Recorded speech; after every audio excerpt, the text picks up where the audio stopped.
ngir seetal seeni loxo jëfandiku leen gel main Valda Afrique moo leen di may Sud Nutrition.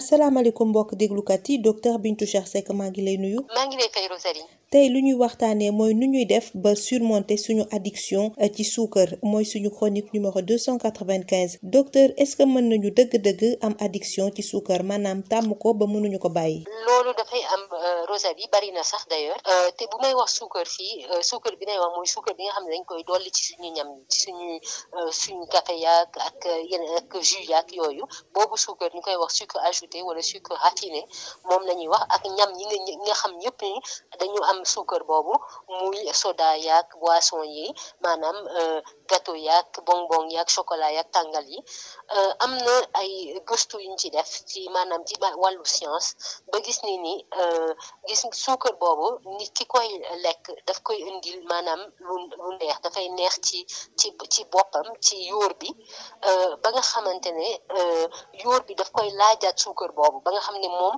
du mënul toog benn fan te lekkul suukar soosu am na ñu bari ñu ñuy déglu tey ñoo xamante ne ñoom ñooñu ci loolu la ñuy dund te dinañ xam ne ni loolu am na. yan njeexital la suukar su ëpp soosu am ci suñu wérgu yaram. waaw njeexital yu bari la am suñu wérgu yaram ndaxte dina indi lekk suukar su bari dina indi coono ndaxte bu nit ki su lekkee suukar su bari li ñuy wax insuline yaram bi day defar li ñuy wax insuline te insuline boobu liggéeyam mooy dem jël suukar soos nekk ci deret bi jox ko cër yi ndax cër yi mën a liggéey te loolu dafay indi coono dina indi aussi jafe-jafe ci bëñ yi ñu koy wax carie dentaire dina indi ay problème der ngi gis ñoo xam ne ñi nga xam ne dañuy faral di lekk suukar su bari dañuy am faral di am ay picc ak yooyu dina indi aussi li ñuy wax déséquilibre de la flore intestinale maanaam ci boutique bu mag bi dafa am foofu ay doom yoo xamante ne ñoom ñooy tax ba ñu mën a suñu ñam ñi rees nañu war a reesee mooy tax aussi ñu mën a xeex doomu jàngoro yi dugg suñu yaram te ñi nga xamante ne seen lekkum suukar dafa bari loolu dafay yàqu ci ñoom ba nga xamante ne dinañ am problème digestif dinañ am aussi ay di feebar yu ndaw yi daf leen di yàpp suukar su bari mën na indi aussi am yaram ñu koy wax surpoids di ko wax obésité te surpoids boobu maanaam graisse bu ëpp ci yaram bi day indi feebar yu bari dina indi diabète dina indi ay feebaru sidit ak feebaru xol ñu koy wax maladie cardiovasculaire ak yeneen. kon nag docteur naka la ñuy def ba daan addiction boobu nga xam ne moo soxal suukar. waaw am na juróomi tegtal daal yu ma bëgg a joxe tey benn bi ñuy njëkkee mooy ñuy wax manger équilibré maanaam nit ki daal fexe ba mu lekk li mu war a lekk yëpp ngir yaramam jot ci ferñeent yi mu war a jot yëpp mu lekk ko ndaxte ñu bari ñi nga xamante ne seen bëggum sucre ajouté dafa bari dafa ëpp ñooñu c'est parce que suukar bi nga xam ne moo judduwaale ak ñam yi duñ ci lekk lu doy man loolu dina aju ci féculent mooy ceeb ak pomme de terre ak lentille ak yooyu yëpp war nañ ci lekk ñetti portion maanaam ñetti yoon ci bés bi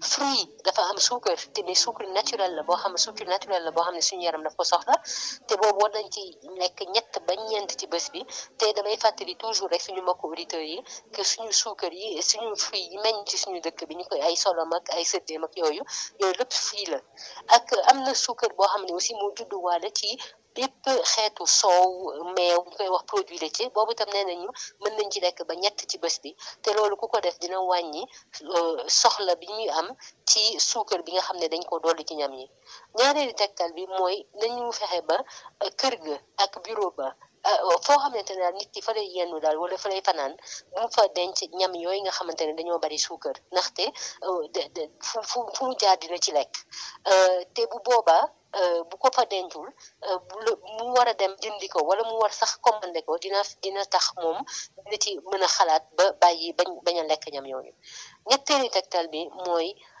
suukar si su bari si mën nañ ko du xëy rek bàyyi ko day metti waaye mën nañ ko bàyyi nanka-nank maanaam ki nga xamante ne xam na ni ci bés bi dina ñeenti yoon dina ci lekk loo xam ne dafa am suukar suñ ci dolli kooku mën na xëy daal di ne léegi benn yoon ci bés bi kese lay lekk lu mel noonu après bu toogee ñaari semaine ñetti semaine ba tàmm loolu mu wàññiwaat benn di wàññi ba dem ba nga xamante ne dina ko mën a bàyyi complètement ñeenteelu tegtal bi mooy nañu bàyyi ñam yi nga xamante ne dañ koy wax light wala ñam yi nga xam ne dafa am ñuy wax édulcorant artificiel ñu koy wax sucre diabétique da ngay gis benn dañuy jaar ci supermarché yi ñam boo xam ne dañuy naan sans sucre ajouté yooyu yëpp ñam yooyu dañ ci def suukaru diabétique boobu mais suukaru diabétique bi même su fekkee du suukar te baax na ci diabétique yi amul li ñuy wax calorie ñoom seen cafka suukar bi moo gën a fort ba su suukar ci boppam ce qui fait que ñi nga xamante ne ñoom dañoo am addiction boobu nga xam mënuñu bàyyi suukar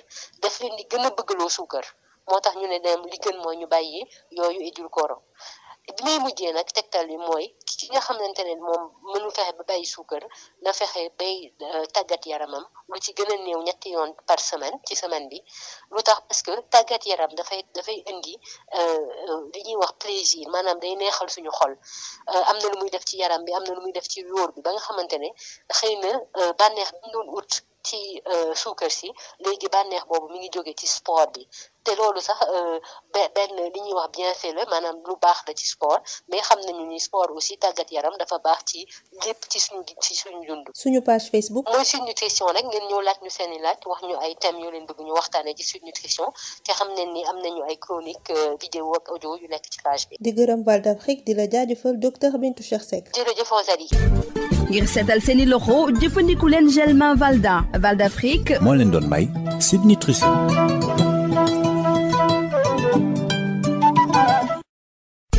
Le gel main Valda, efficace sur 99% des microbes. Val d'Afrique vous offre Sud Nutrition. Bonjour chers auditeurs, docteur Bintou Cheikh Seck, bonjour. Bonjour Rosalie. Chronique numéro 295, comment surmonter l'addiction au sucre? Docteur, est-ce qu'on peut vraiment être addict au sucre? Absolument Rosalie. En fait, je précise déjà que nous parlons surtout du sucre raffiné ou ajouté et bien évidemment des aliments qui en contiennent comme les sodas, les gâteaux, les biscuits, le chocolat, etc. Il y a un bon nombre d'études scientifiques qui montrent que la consommation de ce sucre induit du plaisir et du réconfort même et active les mécanismes de récompense dans le cerveau, ce qui donne envie de manger encore plus de sucre. Et en fait, je pense que les personnes qui nous écoutent et qui sont dans ce cas se reconnaîtront très bien. Et quelles sont les conséquences de cet excès de sucre pour la santé? Eh bien, les conséquences sont nombreuses et elles sont toutes négatives, à commencer par la fatigue, parce que quand on consomme beaucoup de sucre, on déclenche la sécrétion de beaucoup d'insuline et le travail de l'insuline qui consiste en prenant le sucre pour le donner aux cellules, pour que les cellules travaillent, ben, ce travail-là nous fatigue. Évidemment, ça va provoquer des caries dentaires, des problèmes de peau, le déséquilibre de la flore intestinale, et ça va provoquer des troubles digestifs et immunitaires, et bien évidemment le surpoids et l'obésité et toutes les maladies qui s'en suivent, comme le diabète, les maladies cardiovasculaires, etc. Alors docteur, comment vaincre cette addiction au sucre? Alors j'ai 5 conseils à donner. Le premier, c'est de manger équilibré. De toute façon, ça c'est essentiel. La grande appétence pour le sucre ajouté est souvent due à un manque de sucre naturel, par exemple dans des féculents comme le riz, les pommes de terre, les pâtes, et il nous faut au moins 3 portions de féculents par jour. Le sucre naturel des fruits aussi est important, et là il nous faut 3 à 4 fruits par jour, et j'ai l'habitude de rappeler que les fruits forestiers en font partie, et puis le sucre des produits laitiers, et là aussi on nous conseille de prendre à peu près 3 produits laitiers par jour. Le deuxième conseil, c'est d'éviter de garder à la maison ou au bureau les aliments sucrés qui nous attirent. Et ça, c'est pour éviter d'avoir un accès facile à ces aliments-là. Et le fait de devoir faire l'effort d'aller les acheter ou même de les commander aide à résister à ces aliments-là. Le troisième conseil, c'est de réduire le sucre progressivement. Et ça, le but, c'est de se sevrer complètement. Si on consomme plusieurs produits sucrés par jour, on peut réduire à un seul par jour. On commence par ça. Au bout de 2 à 3 semaines, on réduit à un produit sucré tous les 2 jours, ensuite tous les 3 jours, et ça jusqu'au sevrage total. Le quatrième conseil, c'est qu'il faut éviter complètement les aliments qui contiennent des édulcorants artificiels, parce que c'est ce qu'on appelle communément le sucre diabétique. Bon, ces édulcorants-là ont un goût sucré, beaucoup plus prononcé que celui du sucre, même s'ils ne contiennent pas de calories et que ce ne sont pas du sucre, ce ne sont pas des produits issus du sucre. Et donc ces produits renforcent l'envie du goût sucré. Donc ils sont à éviter complètement par ces personnes-là qui sont addictes au sucre. Et enfin, il faut pratiquer du sport régulièrement. Et ça, au moins 3 fois par semaine. Pourquoi? Parce que le sport apporte du plaisir. Et ce plaisir qu'apporte le sport va remplacer celui qu'apportait le sucre. Et ça, c'est sans compter tous les bienfaits du sport par ailleurs. La page Facebook? C'est Sud Nutrition. Venez nous poser vos questions, suggérez-nous des thèmes et sachez qu'il y a des chroniques audio et vidéo qui sont disponibles sur la page. Merci à Val d'Afrique et à vous, Dr Bintou Chersek. Merci Rosalie. Le gel main Valda, efficace sur 99% des microbes. Val d'Afrique vous a offert Sud Nutrition.